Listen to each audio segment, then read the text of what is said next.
Olá, muito boa noite a todos.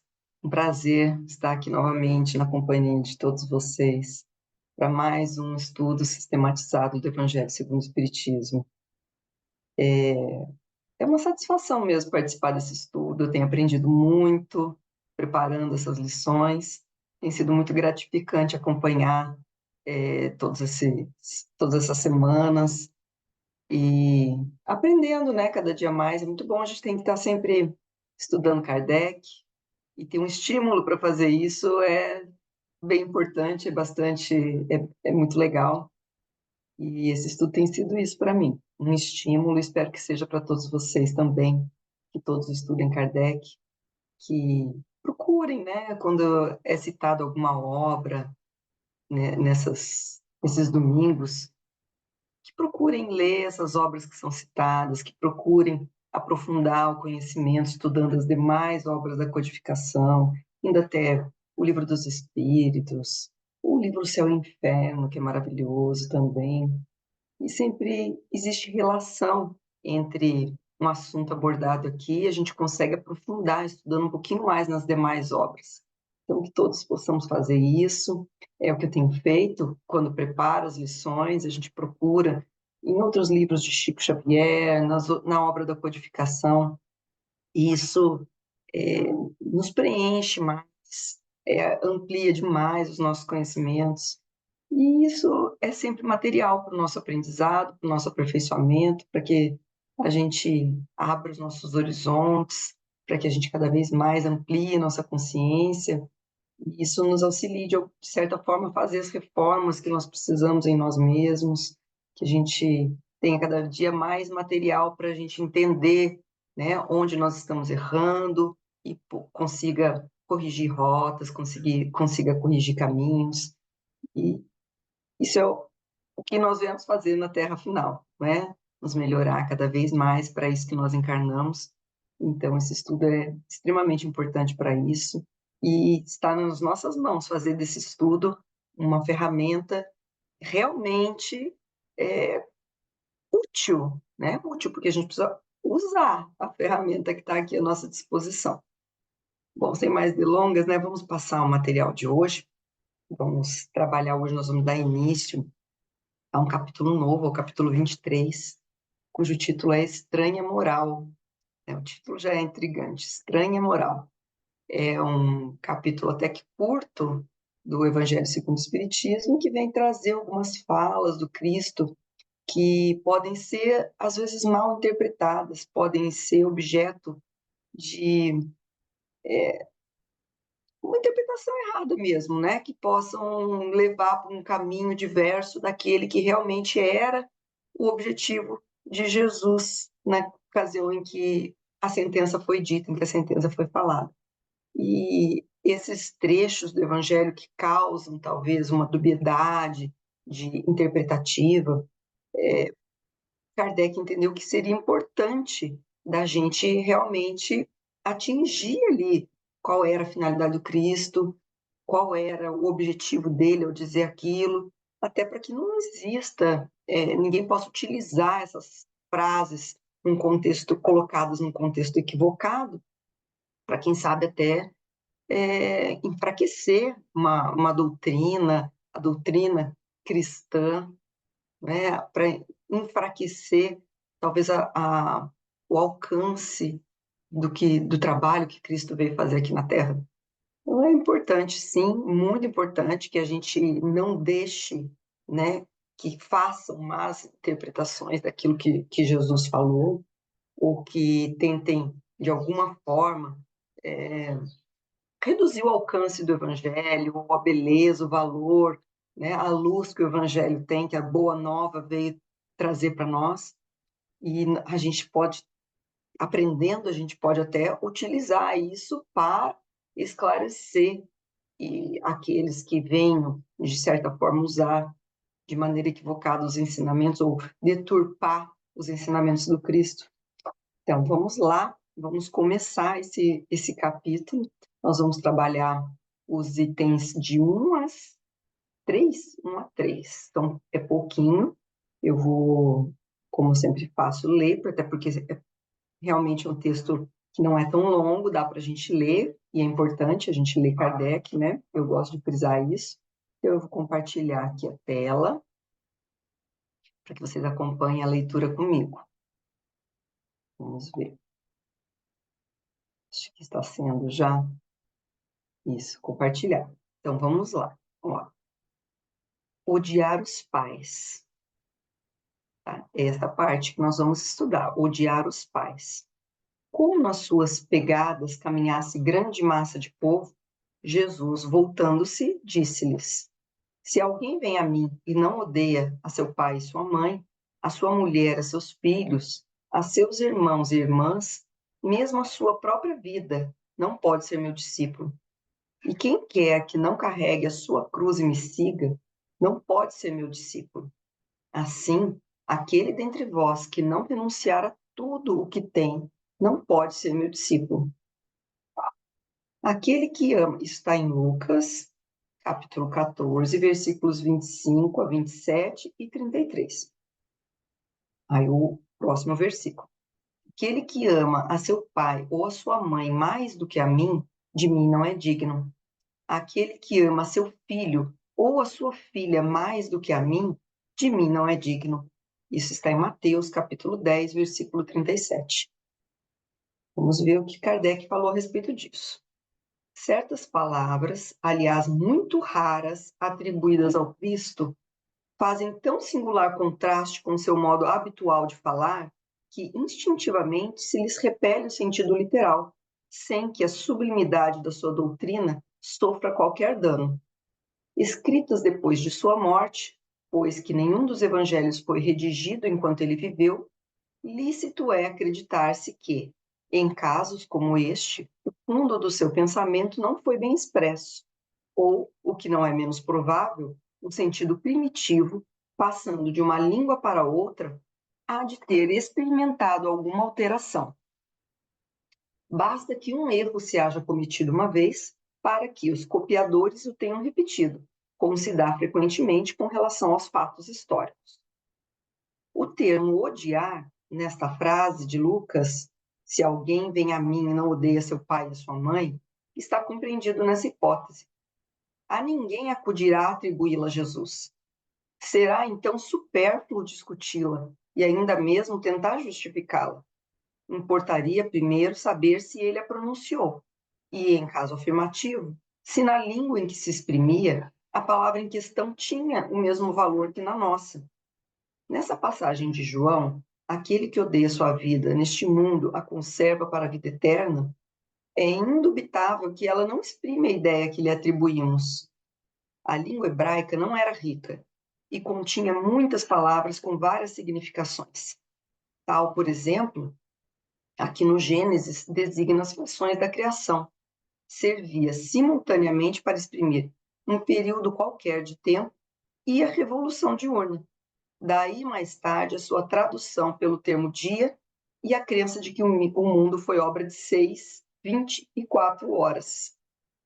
Tal também a palavra com que se designavam um camelo e um cabo, uma vez que os cabos eram feitos de pelos de camelo. Daí o haverem na traduzido pelo termo camelo, na alegoria do buraco de uma agulha.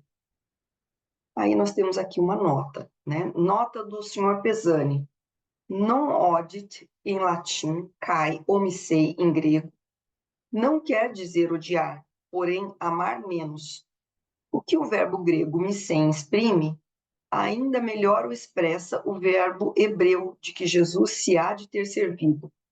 Esse verbo não significa apenas odiar, mas também amar menos, não amar igualmente, tanto quanto a um outro.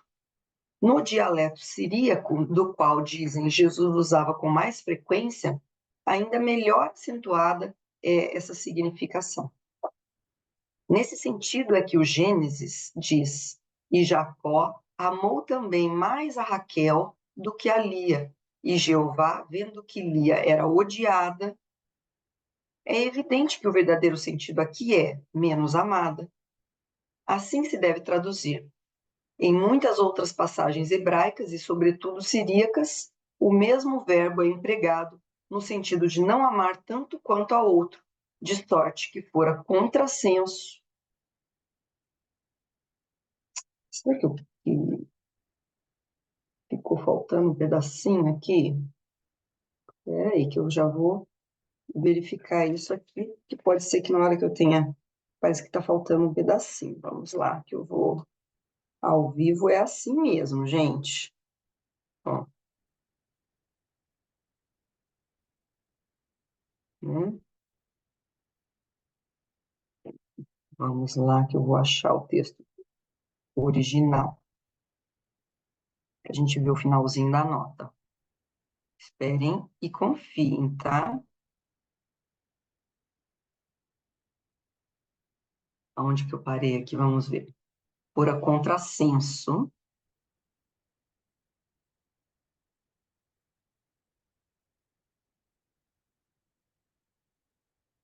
assim se deve traduzir em muitas outras passagens hebraicas e, sobretudo, siríacas, o mesmo verbo empregado no sentido de não amar tanto quanto ao outro, de sorte que fora contrassenso traduzi-lo por odiar, que tem outra acepção bem determinada. O texto de Mateus, aliás, afasta toda a dificuldade. Esta era a nota. Vamos continuar no texto, então. Cumpre ademais se atenda aos costumes e ao caráter dos povos, pelo muito que influem sobre o gênio particular de seus idiomas. Sem esse conhecimento, escapa a miúde o sentido verdadeiro de certas palavras. De uma língua para outra, o mesmo termo se reveste de maior ou menor energia. Pode, numa, envolver injúria ou blasfêmia e carecer de importância noutra, conforme a ideia que suscite. Na mesma língua, algumas palavras perdem seu valor com o correr dos séculos. Por isso é que uma tradução rigorosamente literal nem sempre exprime perfeitamente o pensamento, e que, para manter a exatidão, se tem às vezes de empregar não termos correspondentes, mas outros equivalentes ou perífrases. Estas notas encontram aplicação especial na interpretação das Santas Escrituras, e em particular dos Evangelhos. Se não tiver em conta o meio em que Jesus vivia, fica-se exposto a equívocos sobre o valor de certas expressões e de certos fatos, em consequência do hábito em que se está de assimilar os outros a si próprio.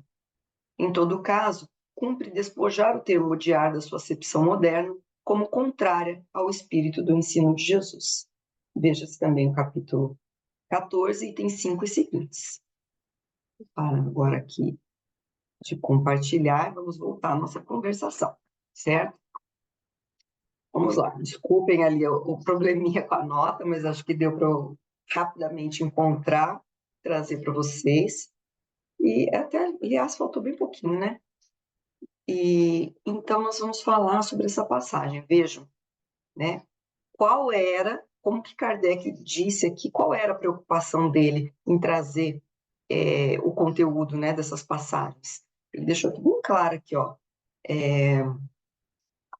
que se a gente fizer uma interpretação incorreta, isso pode reduzir a sublimidade da doutrina.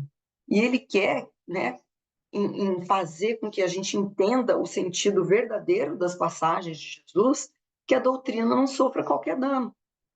Então é importante que a gente consiga atingir o verdadeiro sentido dos ensinamentos de Jesus. Isso em toda a Bíblia. Ele trouxe algumas passagens, mas é importante que a gente faça a interpretação. E é a interpretação errada dos textos bíblicos, dos ensinos evangélicos, que tem ao longo dos anos, talvez, deturpado muitas vezes o ensinamento de Jesus.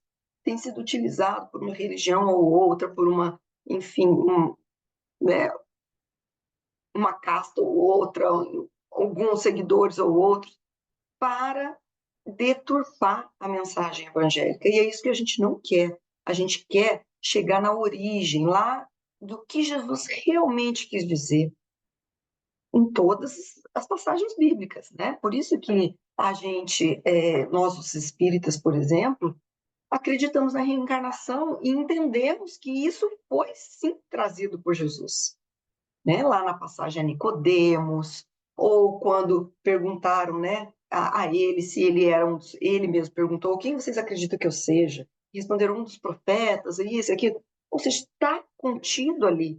Talvez não a palavra reencarnação, porque essa palavra não existia, é uma palavra que, né, foi trazida agora, praticamente, com o Espiritismo, com Kardec. Mas a gente pode tirar do conteúdo ali das palavras evangélicas, fazendo a correta interpretação dos textos bíblicos.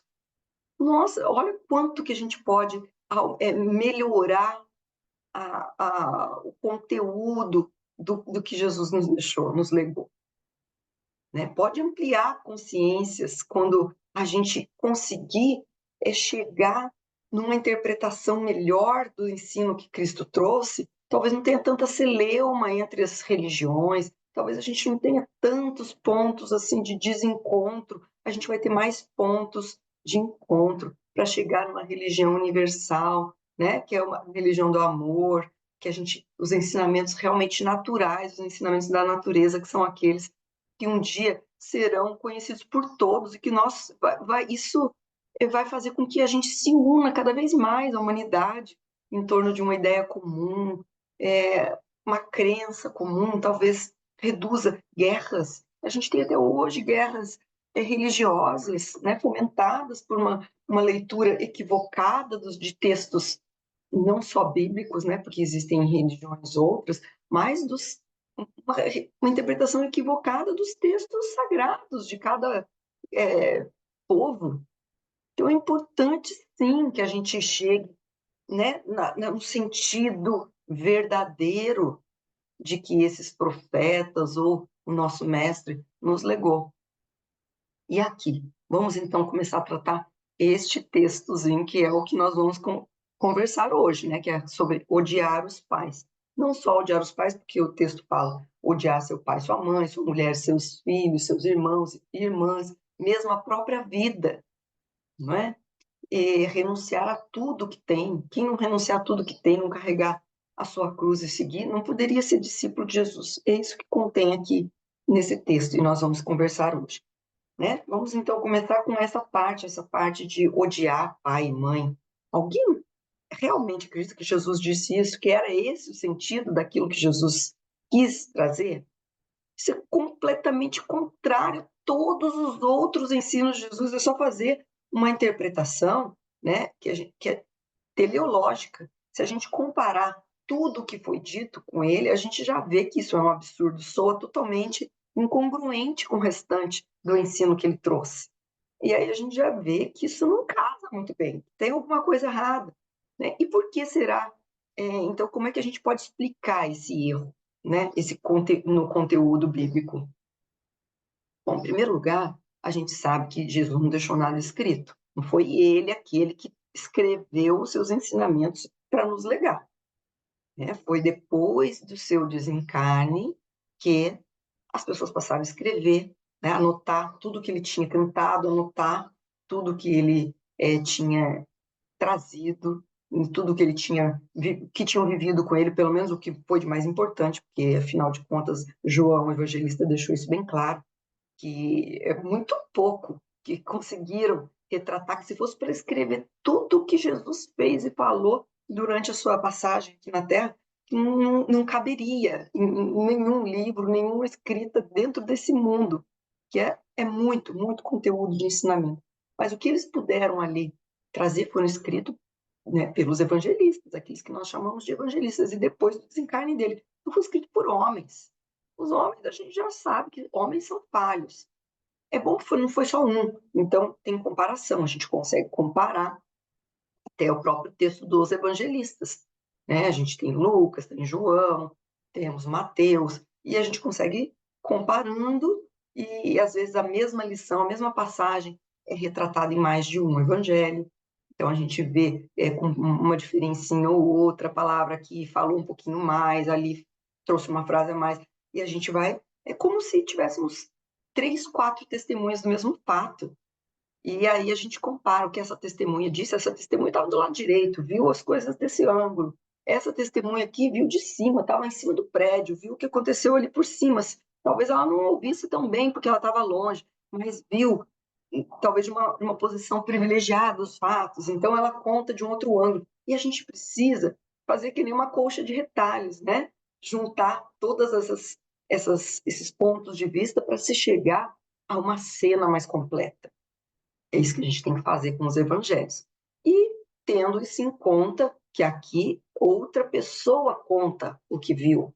Então ela vai contar com as suas palavras, utilizando-se do seu conhecimento, dos seus próprios sentimentos, ela vai colocar naquilo que ela fala. O seu cabedal de conhecimentos vai depender, muitas vezes a interpretação sai de uma maneira ou de outra, não é? Seus sentimentos pessoais, é, tudo isso influencia quando alguém conta, quando alguém faz uma narrativa.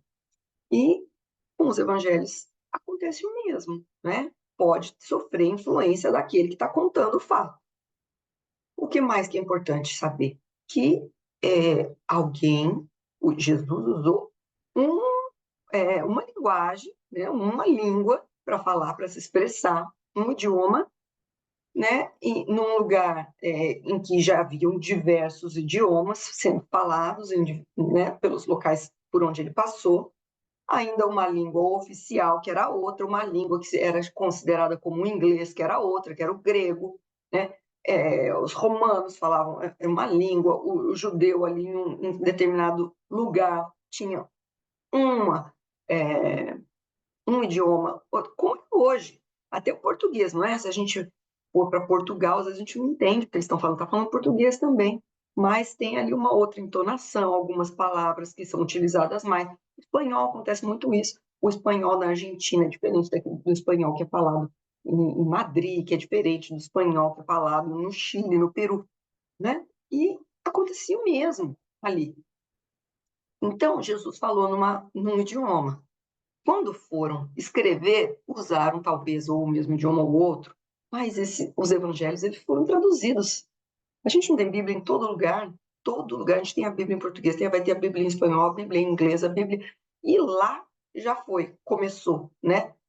A linguagem aqui de Jesus, que talvez eles até falam aqui, ó, que talvez ele tenha usado, né, o verbo hebreu, né? Ou aqui ainda Jesus se servia muito, eles falam aqui do dialeto siríaco, muitos dialetos. Então foram tendo que adaptar naquele momento de escrever, de redigir. E depois tudo foi traduzido para o grego, né? Que era a língua internacional, como se fosse o inglês hoje. E com as traduções, a gente sabe que às vezes, se você não interpretar, não tiver ali aquela noção de realmente não perder o sentido exato que Jesus deu ali no texto, e às vezes fizer uma interpretação literal, acontece isso muito com o inglês. Se a gente quiser fazer uma tradução literal, às vezes a gente perde o sentido.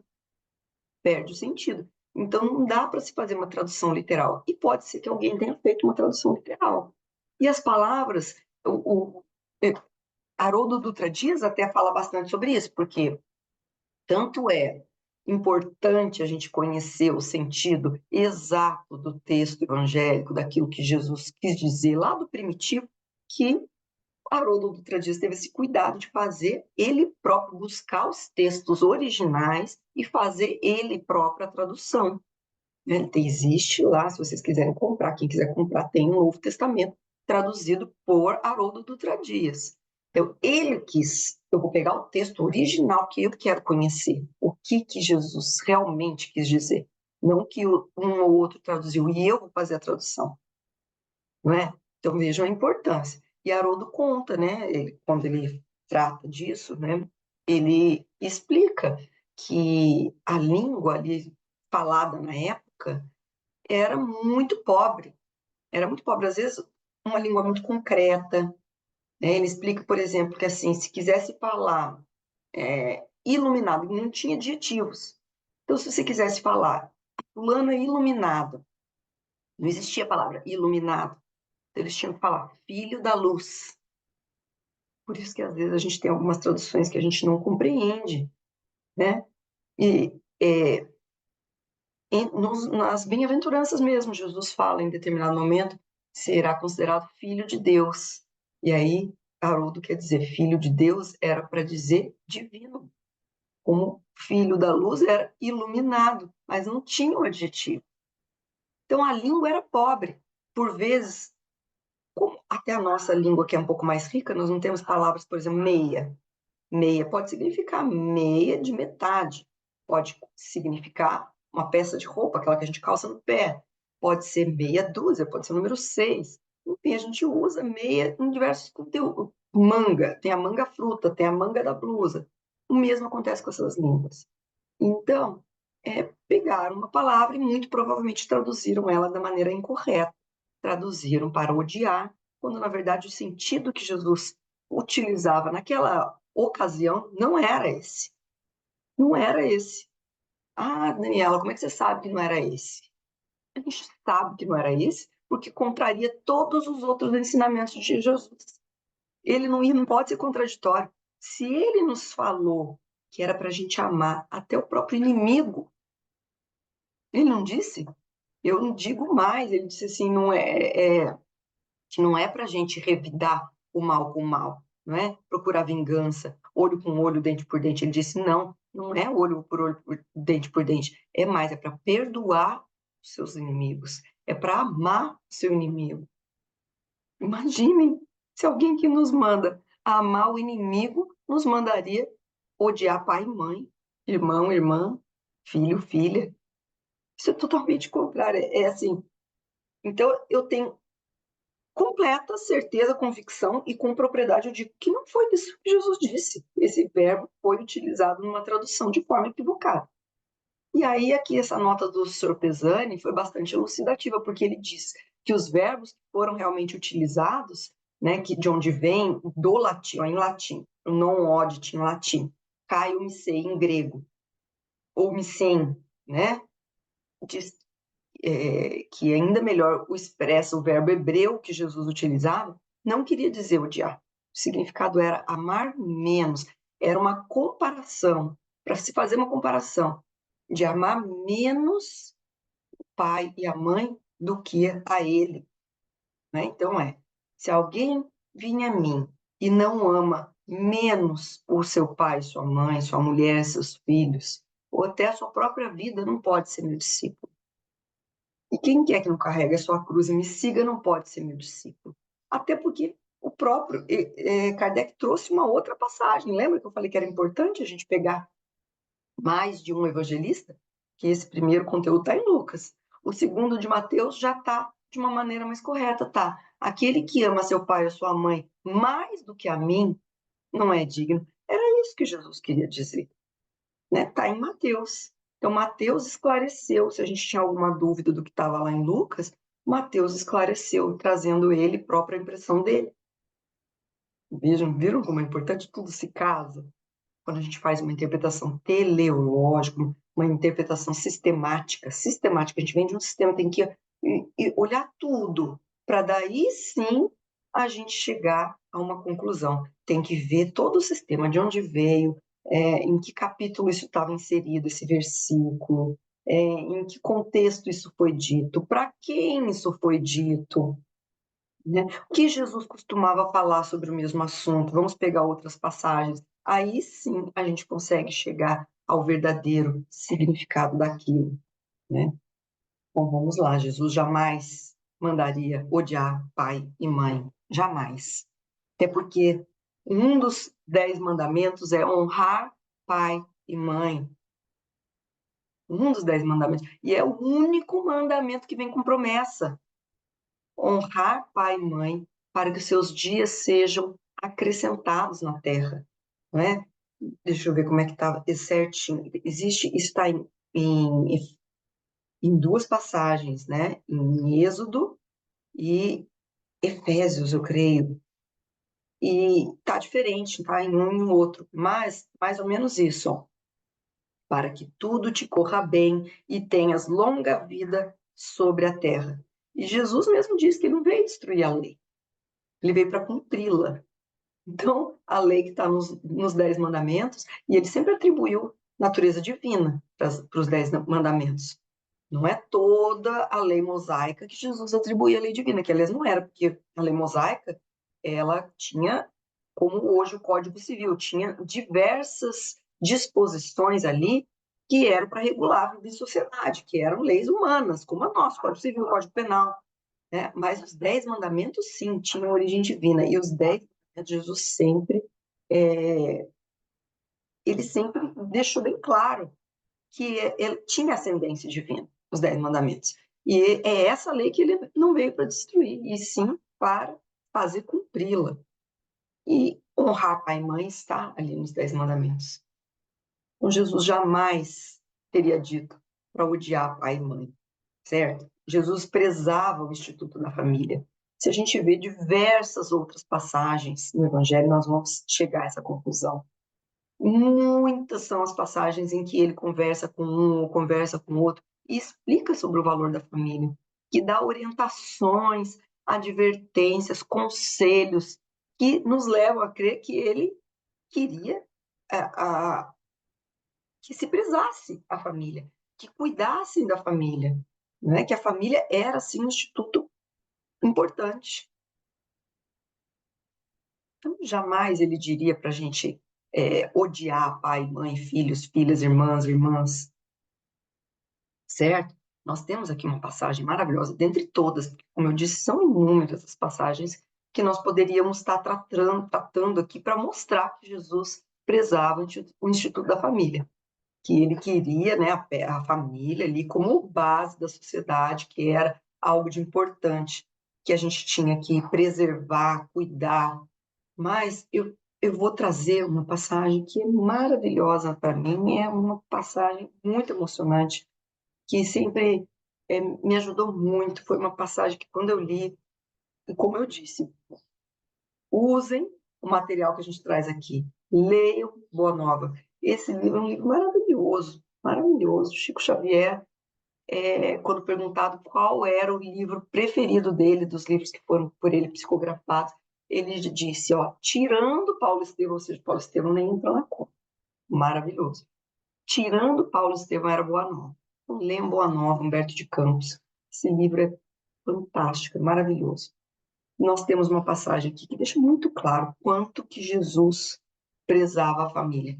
Está no capítulo 15, Joana de Cusa. A história de Joana de Cusa é maravilhosa, muito, muito. Nossa, me deixa tão sensível quando eu li isso. Tem tanto sentido, tanto significado, é maravilhoso, todo mundo tem que ler. Eu não vou ler inteiro, porque é um capítulo, né? A gente não tem nem tempo para isso. Então, alguns trechinhos, tá? Começa mais ou menos assim, né? Falando que Joana possuía verdadeira fé, entretanto, ela não conseguia forrar-se às amarguras domésticas. Ela estava enfrentando problemas ali dentro do âmbito familiar, porque o seu companheiro de lutas, o marido, não aceitava as claridades do evangelho. Considerando seus dissabores íntimos, a nobre dama procurou o Messias, numa ocasião em que ele descansava na casa de Simão, e lhe expôs a longa série de suas contrariedades e padecimentos.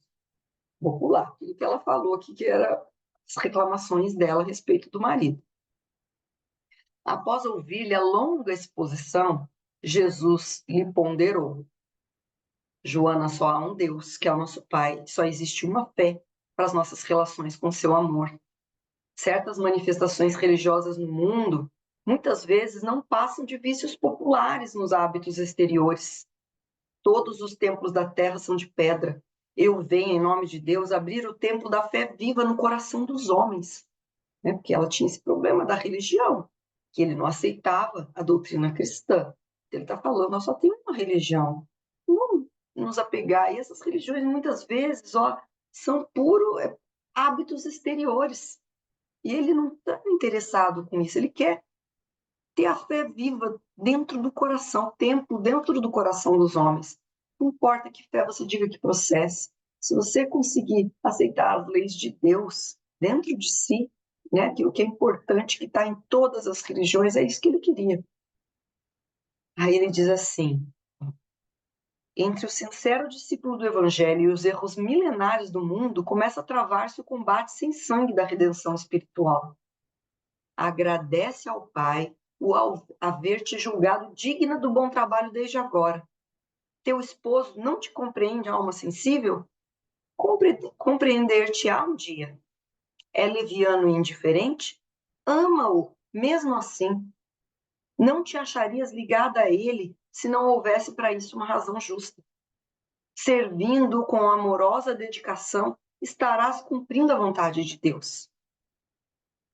A Joana ainda, né, começava a entrever o que ele queria dizer, mas ainda tinha dúvida. Ela falou: a vossa palavra me alivia o espírito atormentado. Entretanto, sinto dificuldade extrema para o entendimento recíproco no ambiente do meu lar. Não julgais acertado que eu lute para impor os vossos princípios? Agindo assim, não estarei reformando o meu esposo para o céu e para o vosso reino? Ela queria fazer valer a doutrina de Jesus dentro de casa, convencer o marido. Ela queria converter o marido. Será que isso tudo era tão importante para Jesus como parecia ser ali naquele, naqueles versículos de Lucas? Será que a gente tem que brigar, acabar, larga o marido, abandona o marido, odeia o marido, já que ele, para você me seguir? Será que é isso? Olha, Jesus diz assim, bastante coisa, né? Eu vou lá para o pontinho, para um pedacinho. Ser fiel a Deus amando o teu companheiro no mundo, como se fora teu filho. Não percas tempo em discutir o que não seja razoável. Deus não trava contendas com as suas criaturas e trabalha em silêncio por toda a criação. Vai, esforça-te também no silêncio, e quando convocada ao esclarecimento, fala o verbo doce ou enérgico da salvação, segundo as circunstâncias. Volta ao lar e ama o teu companheiro como material divino que o céu colocou em tuas mãos para que tales uma obra de vida, sabedoria e amor. Olha que maravilhoso. Então, não é para ficar criando contendas no ambiente doméstico, se um professa uma religião, se um acredita em reencarnação ou não, se um é evangélico ou outro é católico. Não. Não é para abandonar todo mundo e dizer vocês não prestam, vocês não seguem a Jesus. Não, não. Se tiver que falar a sua opinião, fale. Não é para ser morno, fale. Mas não fique você procurando. Não, não aceito isso. Seja você o aquele que congrega, não aquele que causa celeumas. Fique em silêncio. Fique em silêncio, mostre com as suas atitudes que a sua doutrina é boa, que te fez uma pessoa melhor.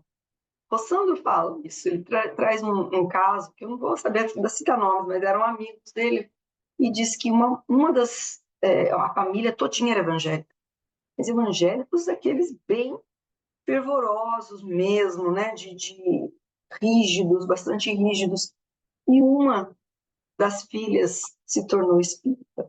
E aí foi um choque, porque o evangélico ele tem isso muito forte, né, de que o espiritismo é quase que uma doutrina demoníaca, porque para eles falar com espírito, eles acreditam que são demônios, se passando por outras pessoas, que é impossível essa comunicação. Então, para eles é algo bastante chocante, né? E, enfim, ela não que tenha sido abandonada por eles, pela família, enfim, mas ficou aquele clima, aquela coisa muito, né, ruim, foi quase que um motivo de escândalo mesmo. E passaram-se os anos ali, ninguém compreendia, ela era a incompreendida, mas ela seguiu a vida dela e, né, e um belo dia, depois de muitos anos, um irmão dela falou: olha, eu não entendo muito bem a doutrina que você professa, mas eu sei, hoje eu sei que ela não é uma doutrina demoníaca, que você se tornou uma pessoa muito melhor. Ele fala: você hoje é uma mulher paciente, uma boa mãe, boa esposa, não vejo você falando mal dos outros pelas costas, é uma pessoa que está sempre prestes a ajudar, caridosa. E eu sei que o reino, não, como já tinha dito Jesus, o reino não trabalha contra o outro, o reino não trabalha contra o reino, né? Então, o demônio não ia trabalhar contra o próprio demônio, deixando uma pessoa com a sua doutrina melhor. Então, essa doutrina não vem dele. Não vem dele, é uma doutrina que vem de Deus também. E ele aceitou ali a irmã naquele momento, compreendendo por causa dos exemplos dela, daquilo que ela viveu. Mas eu acho que ela não travou a luta. Ela se manteve ali em silêncio, se precisasse falar, que ela compreendia, mas sem criar discórdia ou querer converter quem quer que seja, dizendo, ó, vocês estão errados e eu que estou certa. Né? E foi isso que aconteceu daí com Joana de Cusa. Ela passou o tempo, continuou com o marido, fazendo o que Jesus disse, amando, respeitando mesmo que as convicções dele não fossem a dela, sem tentar convertê-lo. Né? E o tempo passou, os anos passaram e o marido dela, um belo dia, né, desencarnou, ela se viu sozinha, teve que ela sempre foi uma mulher assim, da alta sociedade lá, tinha servos, enfim, tinha tudo do bom e do melhor, se viu na obrigação, então, sem o marido, de ter que trabalhar. Ela nunca foi orgulhosa, ela trabalhou, ela se colocou numa viúva com filhos, se dedicou aos filhos e fez tudo o que era preciso, né? Ali nunca teve vergonha de ali, de começar a trabalhar, de fazer tudo aquilo, né, de ser uma pessoa subalterna, de atender outras pessoas para poder viver e sustentar ela e os filhos.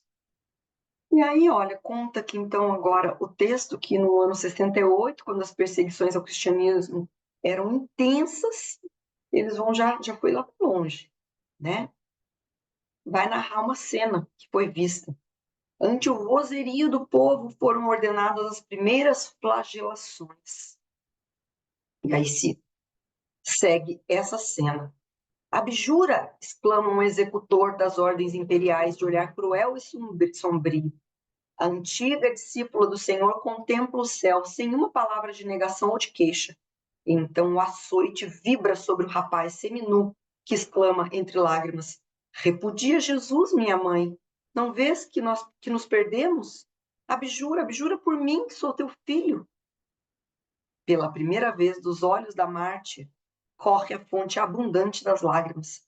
A rogativa do filho são espadas de angústia que lhe retalham o coração. Abjura, abjura.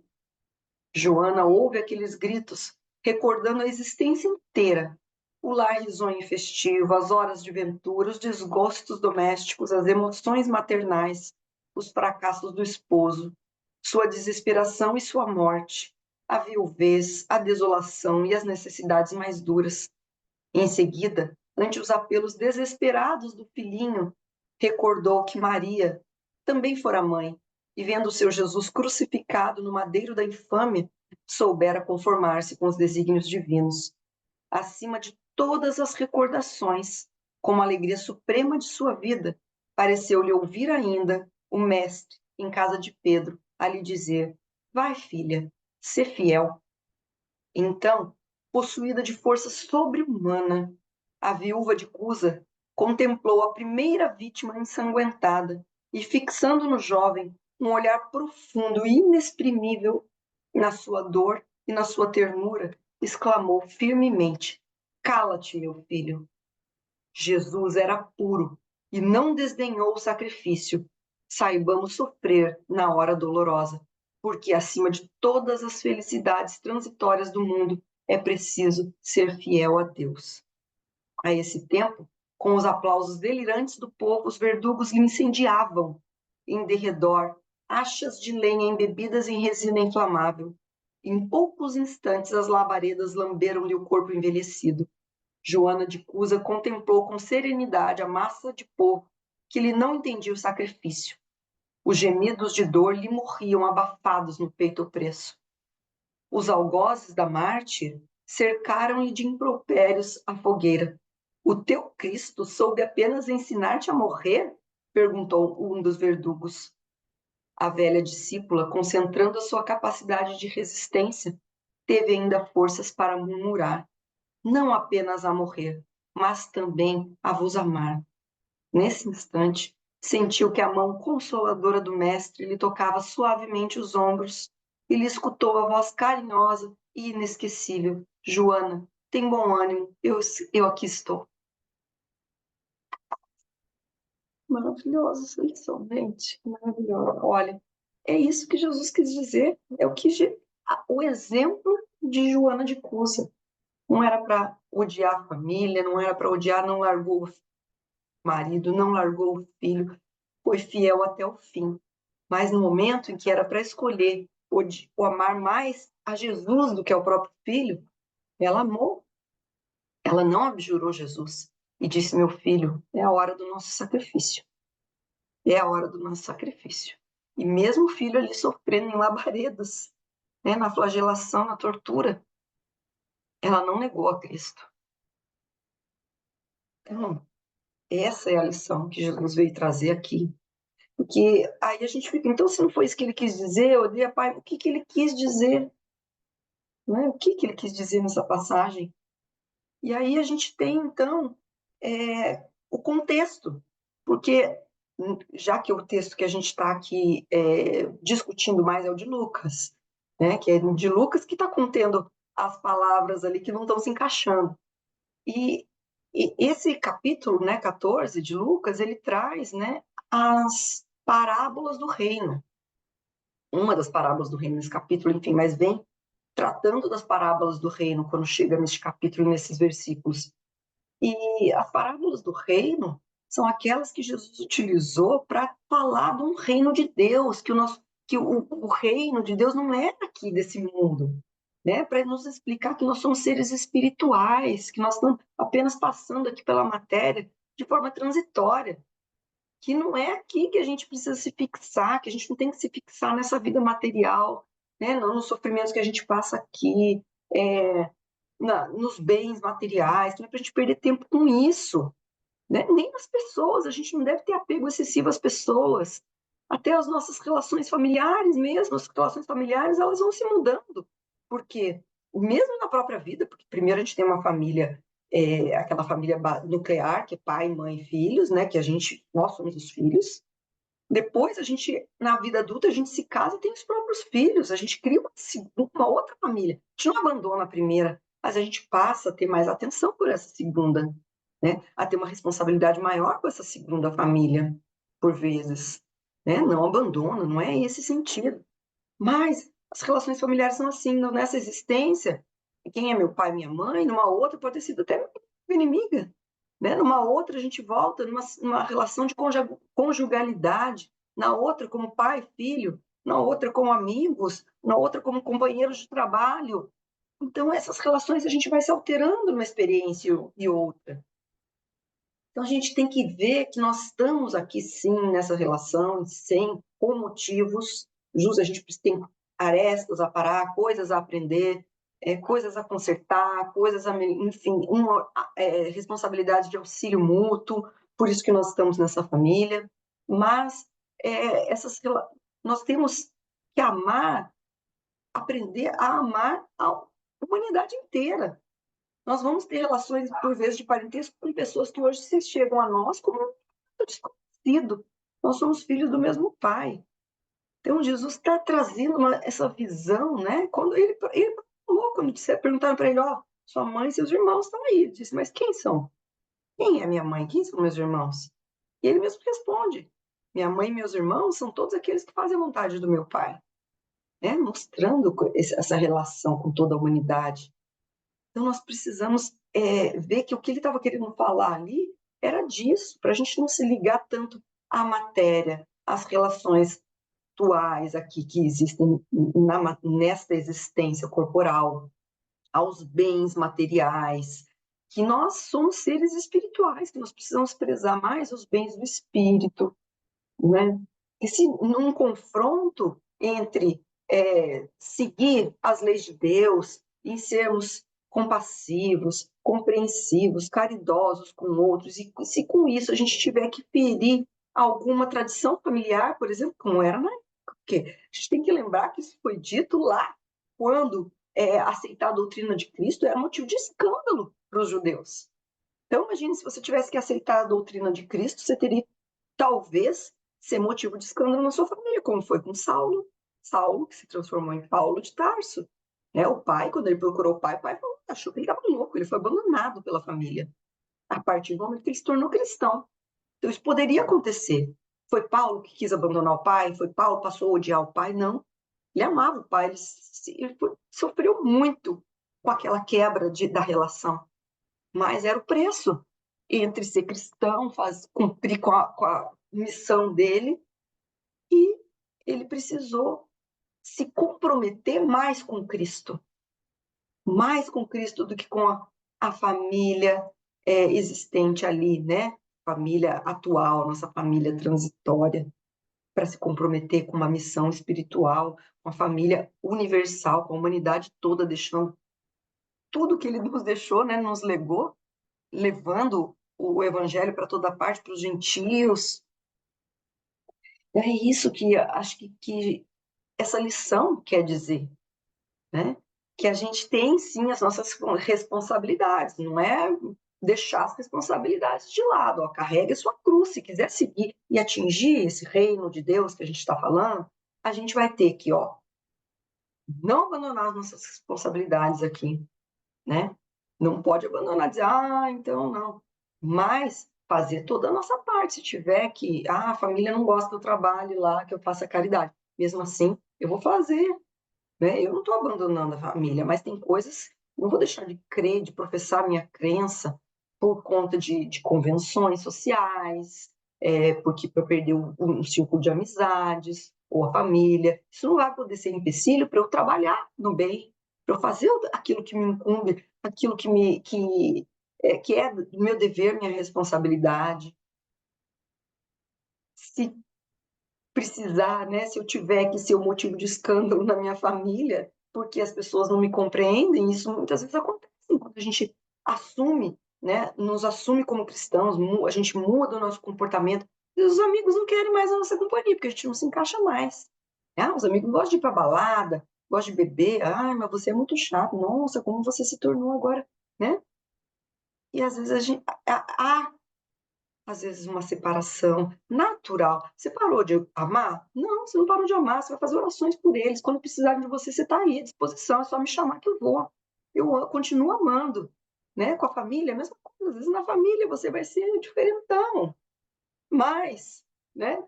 Jesus em primeiro lugar. Amar mais. Eu não deixo de amar ninguém, não deixo de ser útil, eu não deixo de estar ali para tudo que precisarem de mim, mas eu vou cumprir, carregar minha cruz.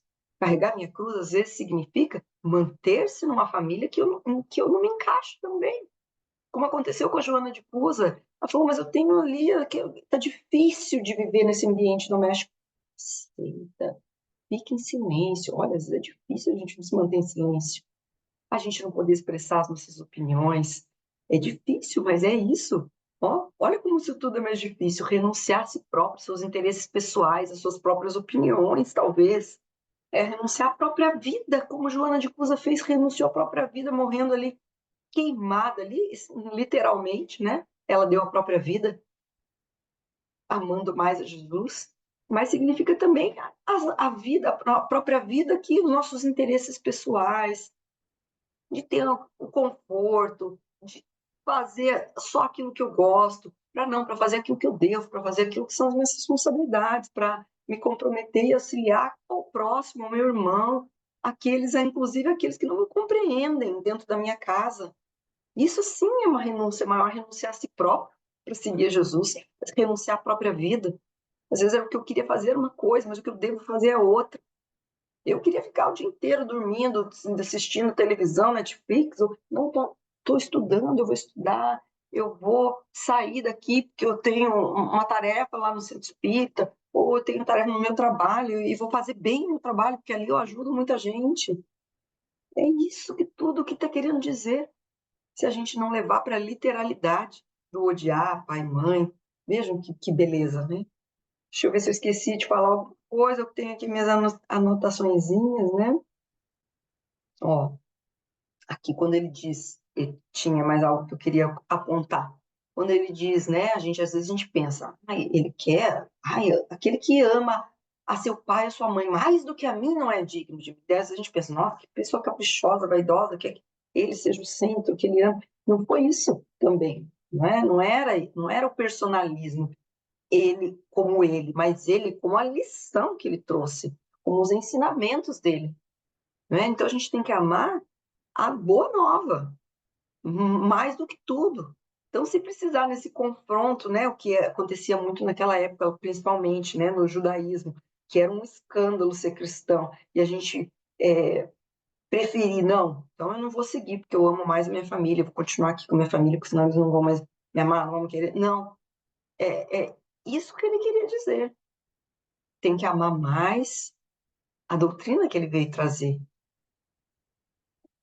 né? Se algo eu poderia até não expor, sou cristão, mas agir como um cristão, amar como um cristão, né? Se aquela outra doutrina da minha família me determinasse fazer algo que é totalmente contrário aos meus novos sentimentos, às minhas novas concepções, eu teria que, em algum momento, me colocar ali, né? Expor aquilo que eu compreendo, aquilo que eu entendo, ainda que aquilo fosse contrário ao que era esperado de mim. Me posicionar, né? Essa é a palavra. Teria que me posicionar. Então, é mais isso que Jesus veio trazer nessas lições, né? Porque ele quer que a gente ame. E ame a todos, ame a sua família, ame sua mãe, cuide deles em primeiro lugar, porque esse é seu dever. Carregue a sua cruz. Se a sua cruz é sua família, é sua cruz. Carregue com amor, ame-os. E aí sim você estará fazendo a vontade de meu Pai, a vontade de Deus, como ele disse para Joana de Cusa. Essa é a vontade de Deus. É para isso que você está aí. Para isso que ele te conferiu seus filhinhos, a sua família consanguínea, para que você cuide, para que você ame. Mas ame também os demais que vão se chegando na vida. Aqueles com quem você trabalha, aqueles que trabalham para você no seu lar, seus amigos, né? Todos eles, da mesma maneira. Da mesma maneira. Amar. Essa é a lição. Amar a todos. E acima de tudo, a Deus. Acima de tudo, a Deus. É isso, minha gente. Espero que eu tenha conseguido, né, passar um pouquinho daquilo que eu compreendi, dessa lição. Uma lição, é gostoso, né, da gente trabalhar, isso envolve bastante. Eu trabalho com direito, então a gente tem muito essa questão de interpretação do direito, né? Um texto ali, às vezes, se você quiser usar para fazer algo errado, você consegue fazer uma interpretação do jeito que você quer, né? E às vezes as pessoas querem pegar o texto bíblico e interpretar em seu favor, né, daquilo que ele gostaria de fazer, mesmo sabendo que aquilo não está condizendo com o que Cristo falou, com o que Cristo, com toda a mensagem, que a gente sabe qual é a mensagem, né, o principal, a gente consegue extrair. Então, por isso que muitas guerras santas existiram, Inquisição existiu, porque pegaram a lição do Cristo e a deturparam, interpretaram da maneira como eles queriam. E a gente tem que parar de fazer isso, fazer a interpretação correta, né? Seguindo o espírito, como a gente fala, o espírito da lei, que é o espírito da letra. Tirar o espírito da letra, o que Jesus realmente quis dizer, o que ele pregava, para quem ele falou, em que situação. E aí a gente consegue realmente, de fato, chegar ali, na sementinha, naquilo que ele queria trazer, né? E aí sim compreender ainda mais a lição de Jesus. E que essa lição fique dentro de nós, nos nossos corações, ilumine cada vez mais a nossa compreensão, nos faça seres um pouquinho melhores, né, que a gente possa aproveitar todos esses ensinamentos que a gente recebe aqui a cada domingo e colocando isso na nossa vida, de certa forma, tudo que a gente aprende, a gente precisa utilizar para o nosso melhoramento e utilizar para que as nossas atitudes se transformem, para que a gente possa ser pessoas melhores para o mundo, né? Que as pessoas à nossa volta possam perceber as nossas modificações, as nossas melhoras, queiram se espelhar em nós, saber o que tem feito da gente pessoas melhores e querer conhecer um pouquinho da nossa doutrina, quem sabe, não é? E é isso. Muito obrigada pela atenção de todos vocês. Até a nossa próxima oportunidade de estudo juntos. Um grande abraço, boa semana a todos.